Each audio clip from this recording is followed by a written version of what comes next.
Hi everyone, welcome back to my channel. I am very glad to be reviewing 9 for you all today, which is the third song on King Gizzard's first LP, 12 Bar Brews. Okay, wait a minute, that's definitely not the card. What the hell's going on? I'm sick and tired of you not making any King Gizzard videos. Alright, yes, I understand. I promised King Gizzard videos, haven't been coming through with the King Gizzard videos. I actually filmed my tier list that I have for all the albums. I know, I gotta put it out. Sorry to disappoint the Giz heads, but today's a big deal because Pond just put out an absolute insane album. I made a video a few days ago discussing my top 10 favorite Pond songs. Oh my god. I am not saying this against Pond, and it's not to, talk down on them or anything like that. I just did not expect this album to be amazing. Like, I expected a very good album. I really like the singles that were put out. I don't know what I was expecting, but I was absolutely blown away after my first 2 or 3 listens of this album. I'm not going to give this like a full-on, full-fledged review, as I only listened to this album a few times. I just wanted to give my initial impressions of this album. And honestly, it might just be album of the year for me, which it's got some competition. The Murlocs released an absolutely amazing album. King Gizzard put out Butterfly 3000 and LW, which are both absolutely amazing. But I think Pond takes the cake.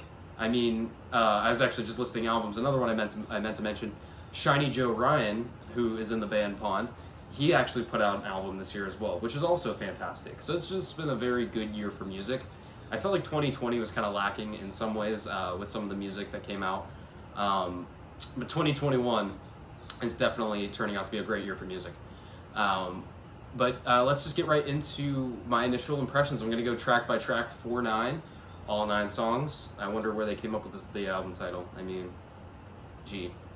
But first on the album, Song for Agnes, which was not a single. This was the first song on the album that was, brand new. Obviously, it's the first song in the album. But this song starts out really, really cool and pondy. It's got like a, I don't know, it's very synthy on the voices. I am assuming that's Shiny Joe Ryan singing the backing vocals for the beginning.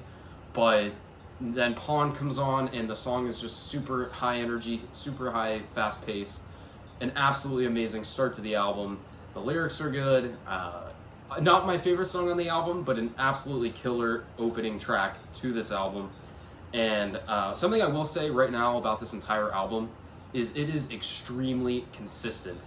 Like, I honestly don't see any filler in this album. Every song feels like it was given a bunch of production.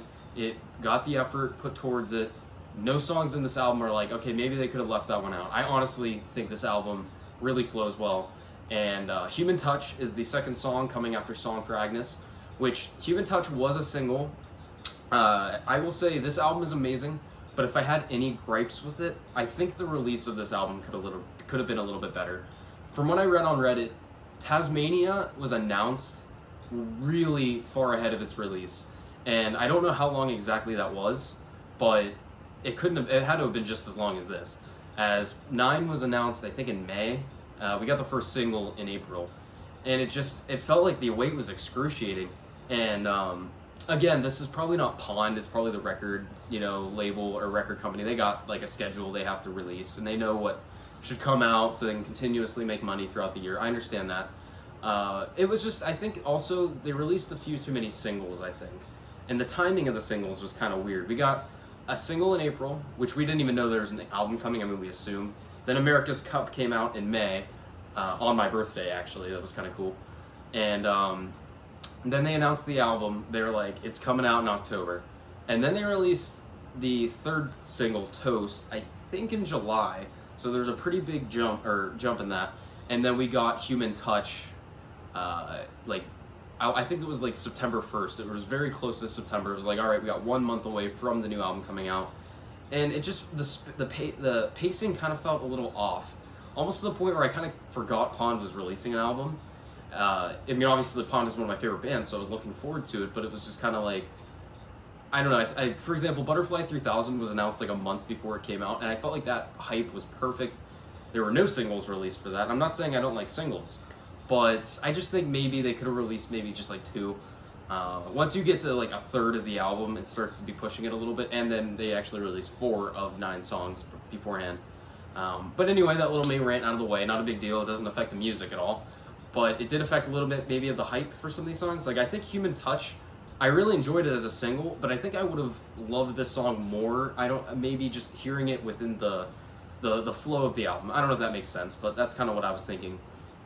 And then next up on the album was America's Cup. Honestly, I actually do not, I haven't memorized the exact order of some of these songs. I might be a little bit off on that, but I'm pretty sure America's Cup is 3rd. And this was the single, like everyone saw or not everyone, but there was a Reddit performance, or there was a concert that was posted on Reddit of Pawn performing in Australia, and they performed America's Cup. We're like, what the hell is this song? But it sounded awesome, and I was like, please release this song. It's gonna be good, I know it.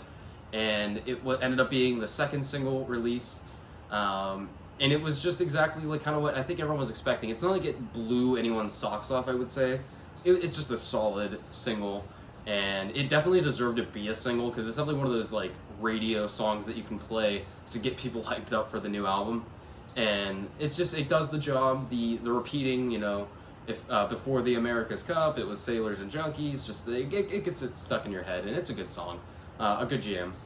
And then up next, again, I have a pretty good. I think I remember the songs, but I think up next is "Take Me Avalon," "I'm Young," or something like that.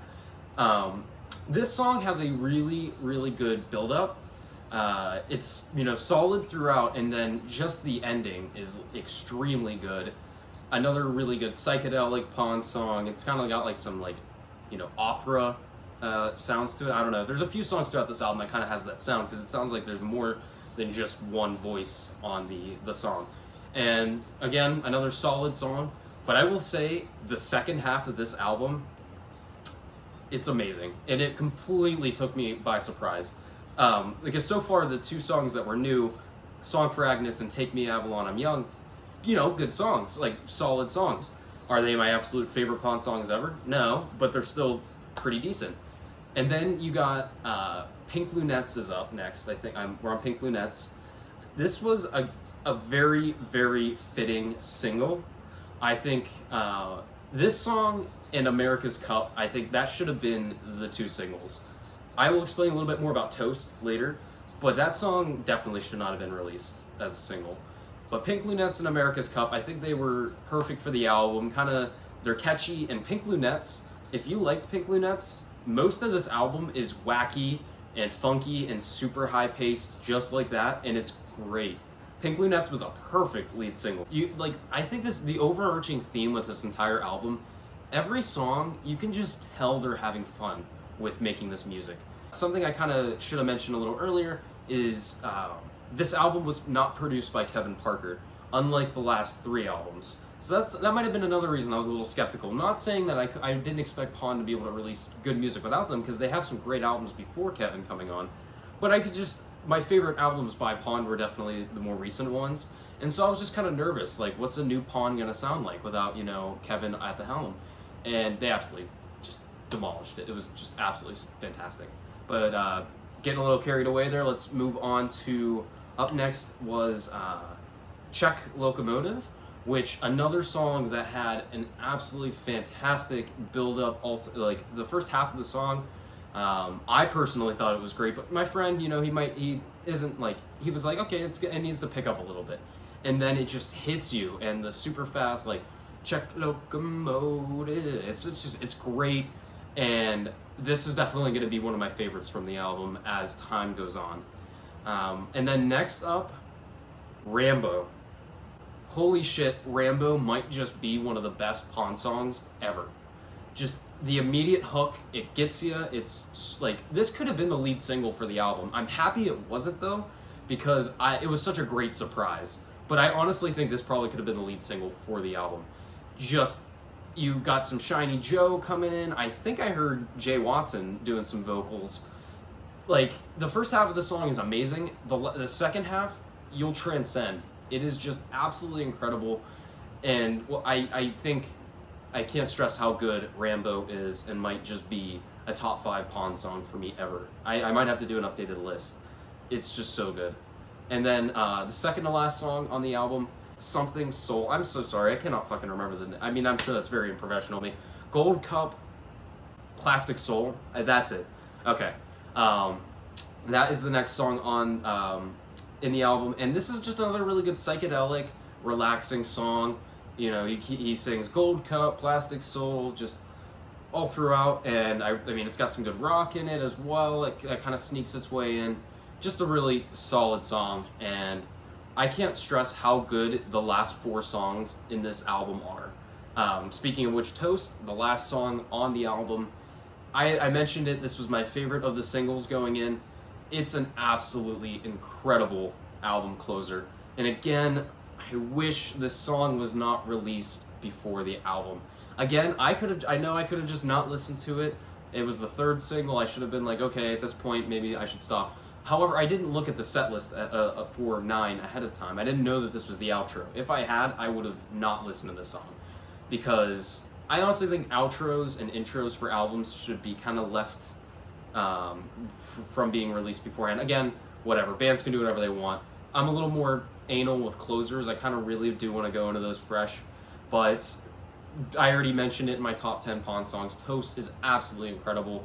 The jazzy kind of sound of it, the lyrics, I really love. The glasses chink, we applaud the setting sun, just really good stuff, and an absolutely fantastic closer.